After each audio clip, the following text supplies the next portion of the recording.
Hey guys, thanks for watching Mad for Swoop. Today we're going over 3 leaders to avoid in your pre-release draft and 3 pre-release leaders to target. Again, this is for pre-release, obviously in constructed sort of deck format where you can do whatever you want, more options. But in pre-release, we're gonna point out some ones you may want to avoid. First one is Newt Gunray. Why do we want to avoid Newt Gunray? First of all, his action. You're taking a turn to do the action. Other leaders, we have actions that occur when other things occur. In this case, you're more likely to lose initiative by taking his action. What is his action? If 2 or more friendly units were defeated this phase, create a battle droid token. So a few things going on there in pre-release format. You need to lose 2 friendly units. Could that happen in a turn? Absolutely. It likely will. Will it happen every turn? Probably not. You're creating 1 battle droid. In pre-release, remember, there's more trading going to be occurring. There's less removal. So in a trade, who is likely to lose the trade? A battle droid. So we think that's not that valuable in pre-release. I'm creating a body basically for exploit purposes, which in pre-release I see as a little bit less valuable. Because of the trading I mentioned, we're naturally going to have fewer units to exploit. We flip Newt, 6 cost flip, not the end of the world. In pre-release, these games typically aren't as quick than constructed. You're facing Sabine, you don't make the right plays. You're facing Kylo, you don't make the right plays. You're done by turn 4. You've lost. In pre-release, that's not going to happen. So expect a little bit longer games. We're not scared of 6 and 7 cost leaders in pre-release. He's a 2/8 for 6, and on attack, you're creating a battle droid token. That's nice and constructed when we're trying to flood the board with droids, and then we're going to exploit them, things like that. In pre-release, the trades I mentioned, it's very unlikely you're going to be able to pull that off in terms of exploit, because your droids aren't going to stick around. You're going to lose the trades, you're going to lose the board. For that reason, Newt Gunray is our first don't pick in pre-release. Second, we're going Padme Amidala. Why are we going Padme as a don't in pre-release? Well, she's got coordinate.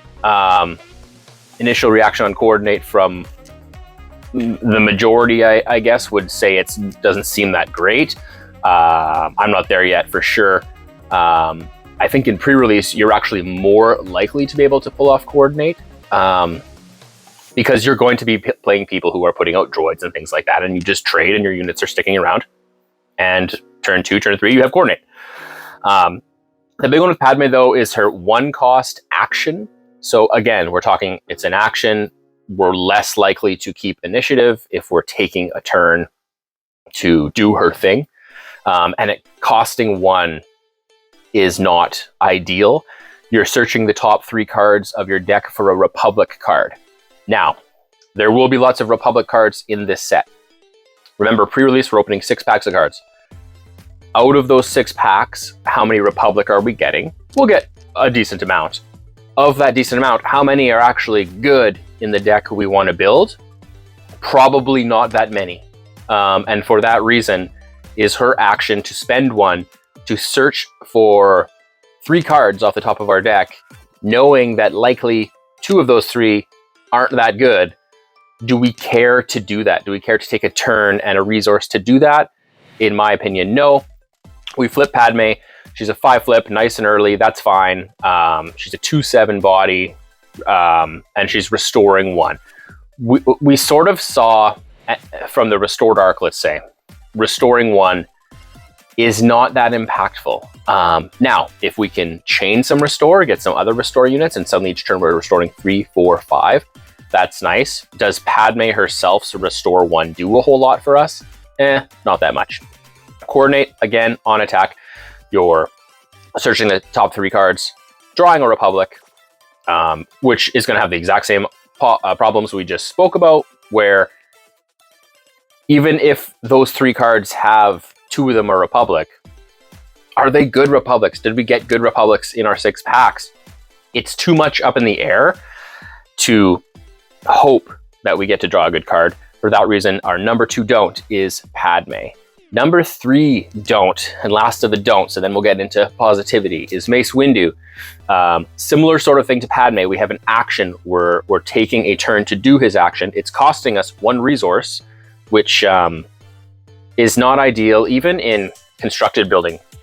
So far, the successful leaders we've seen are typically not leaders where you're paying 1 to do their action.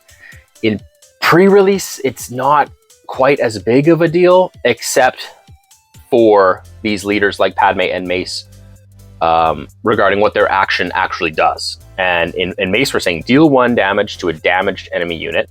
Then, if it has 5 or more damage, deal another damage to it.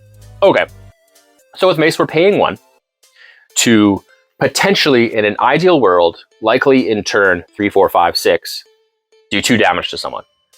So we're paying 1 to do 2 damage. Okay, we're also taking a turn to do that. We're also having to damage enemy units to even get to that state. So in a world where we're having to trade more in pre-release because there's less removal cards available to you, is that more valuable than just smacking their base and make them trade into you? In my opinion, it's not. We've got a 7 flip on Mace. No big deal in pre-release. These games are going to go longer. We're not scared of 7. He's a 5/8. That's okay. When deployed, he's dealing 2 damage to each damaged enemy unit. Now, my thoughts on that are, this late in the game, we're doing 2 damage to damaged people. Have they already traded into us and left the board? Are there that many damaged units on the board where we've had 6 packs to build our deck from? And how many of those cards are actually damaging units, are playing a unit, damaging an enemy unit, and staying on the board for us to keep board control? It's too much of a kind of hope than an actual secure plan, as you're going to see in our recommended 3 leaders coming up right now. So for that reason, I'm saying Mace is our 3rd and last avoid in your pre-release draft. Let's go to our first leader we want to target in our pre-release draft, Obi-Wan Kenobi. Why? He has an action, just like we talked about. It's an action, so it's a turn, but he's healing 1 damage from a unit. We talked about trading. People are going to be trying to trade into you. You're going to have to trade into them to take the board in pre-release. There isn't that much removal. You're just healing 1 from whoever you want. Why this is valuable in pre-release? You can see more or less what your opponent's going to do across from you, because you know they probably don't have some special hand of removal that they can get rid of whoever they want.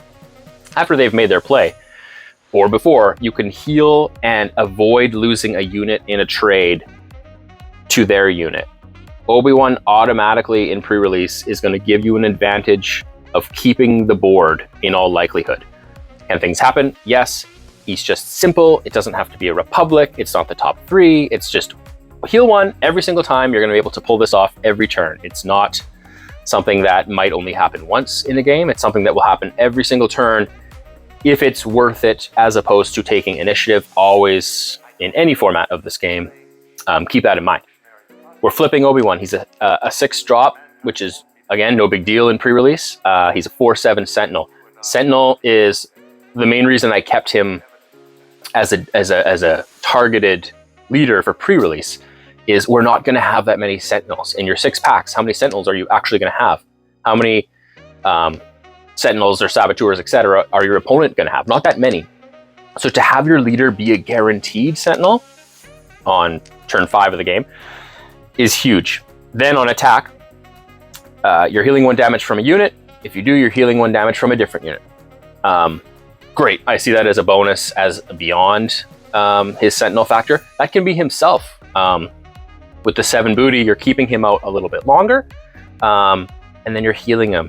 In pre-release, again, I'm going to keep saying this, they're not going to have that much removal to just delete Obi-Wan. They're going to have to keep trading into him.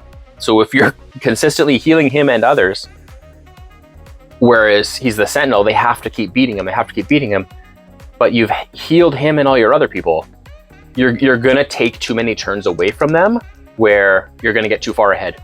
And I think Obi-Wan will be huge in pre-release for that Sentinel reason. He's our number 1 leader to target. in no specific order, these three. These are just three that stood out to me. Number 2, Maul, as a leader that we want to target in our pre-release for Star Wars Unlimited. Again, an action. Common theme we're seeing, it's a turn. Is it worth it for you to take that action over initiative? Attack with the unit, it gains overwhelm for the attack. Doesn't say Separatist, not Republic, not any force, not any trait, just any unit you have out of your 6 packs who is currently on the board, you're overwhelming with them every single time. You were going to attack with them anyway, especially with the trades being so important in pre-release.